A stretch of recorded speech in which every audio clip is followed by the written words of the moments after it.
We have the largest capacity of any company well, any crystalline silicon company. It's like over a gig now? It's about it's 1,000 megawatts plus we have a little bit of thin film, but not counting that, we have 1,000 megawatts of capacity, and we're the largest in terms of module sales among crystalline silicon companies. The one thing people also look at Suntech and they're pretty amazed by this. You're a Chinese company, always been based in China. You're building a factory in America. We think we can actually be cost competitive, not that much different between our Chinese and our local manufacturing. Now, how so though? I mean, it's because people look at that and labor is cheaper in China.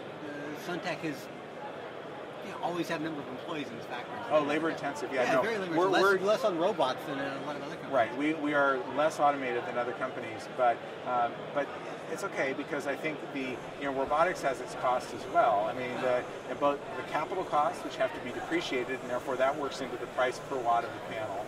But then also the people who operate the robotics assemblies are often very highly paid individuals, and so I think that's going to be one of the big challenges in automation is keeping the costs down, whereas we can do things with sort of average middle-class workers who, even though they're paid more, of course, than they are in China, it still is affordable for us. So our folks seem to feel as though we can be very cost competitive, and then of course we don't have to pay the transportation costs from China.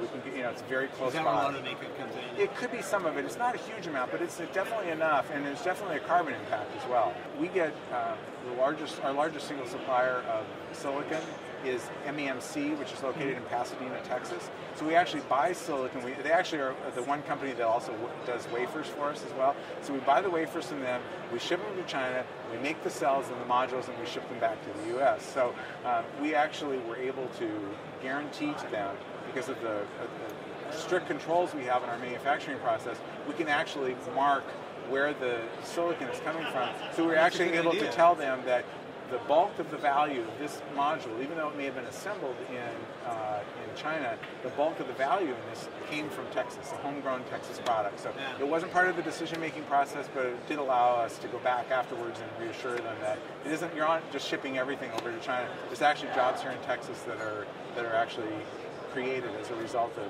this job.